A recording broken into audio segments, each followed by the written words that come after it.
This is Eric L. Dunovet, the Mindset Disruption Strategist. Let's talk about tax planning. More specifically, let's talk about the two misconceptions regarding taxes that are costing you in 2022.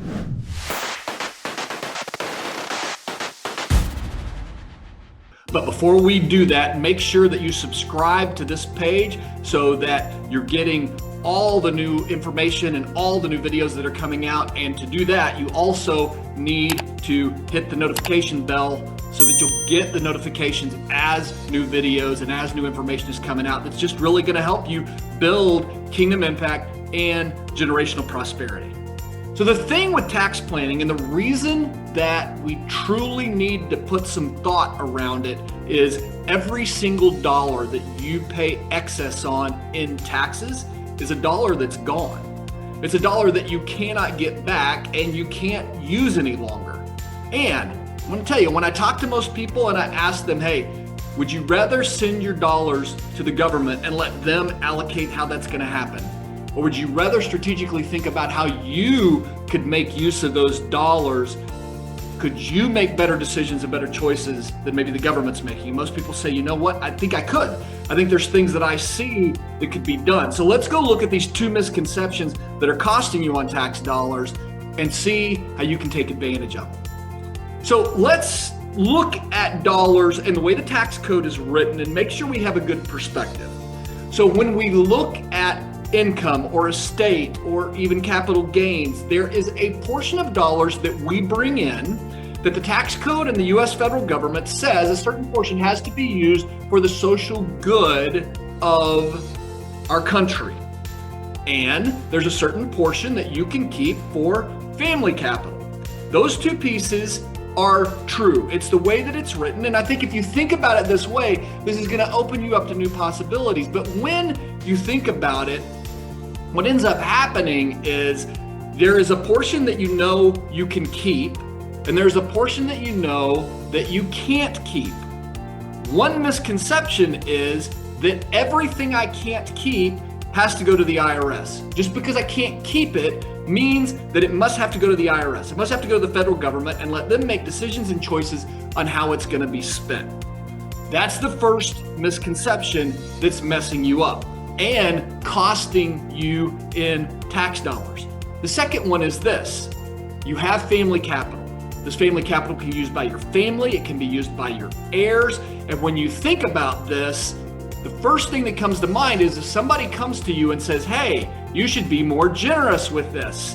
Like, hey, you know what? I'm already giving my fair share to the IRS. Generosity is not something that I'm going to think about. I don't know what dollars I may need. I don't know what dollars might come through my life. And especially if I'm thinking about my kids and I'm going to have to pay some money to the IRS, guess what? I love my kids and I love my family more than I love your nonprofit or your charity. And so thinking that all of your social capital has to go to the IRS, and that if you're going to be generous at all, that it's going to take away from your family capital, those two misconceptions are costing you dearly. Let me show you what I mean around this. And this is a way I want you to think about this differently. What if we could convert a significant portion of your social capital into generosity?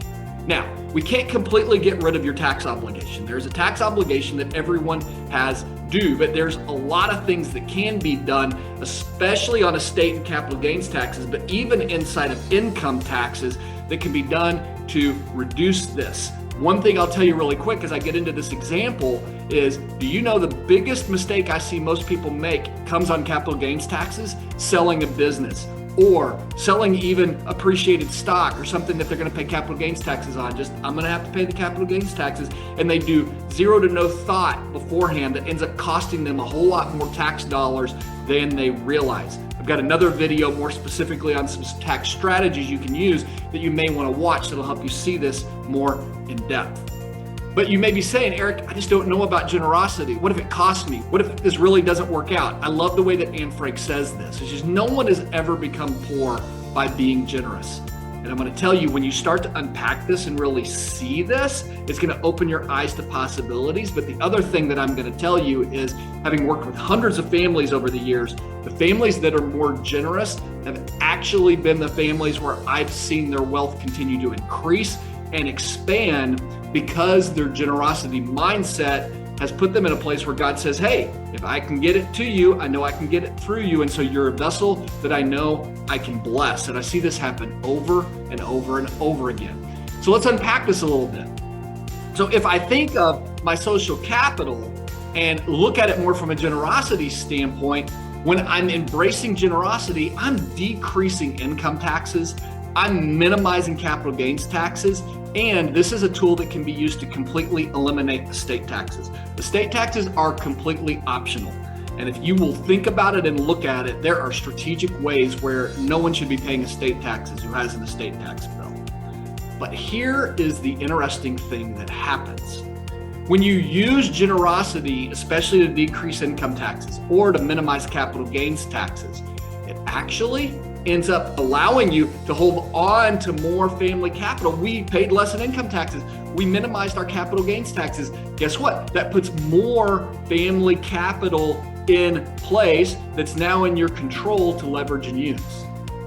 Because the IRS and the government has incentivized you inside of the tax code to make charitable contributions. What are the causes that you're concerned about? What are the things that you see that are injustices that you and your family can get directly engaged in from a generosity standpoint? So what gets to be cool is, not only when you think about passing family capital to your heirs, you're also passing this growth of the income taxes you didn't pay, the capital gains taxes that you mitigated. That then over your lifetime can grow and turn into more capital for your heirs. But the other thing that we found is it also can turn into more generosity. And what I have found when we've carefully looked at this with families is that most families have the capacity to increase their generosity 3 to 10 times without impacting their lifestyle or their inheritance desires. What it takes is a real clarity around how much money you need from a family capital standpoint. And then you can do some strategic planning around that. But when you stop to think and know that you've got social capital and family capital, do not get caught up in the story that generosity is going to take away from your family capital. Generosity is a tool and a resource that can be strategically leveraged to significantly reduce the amount of taxes that you're paying and make a greater impact for today, for tomorrow, and for eternity. When you look at tax planning, wouldn't you rather be in a position of doing generosity planning and a little bit of taxes rather than the other way around? God bless you. Have a great day.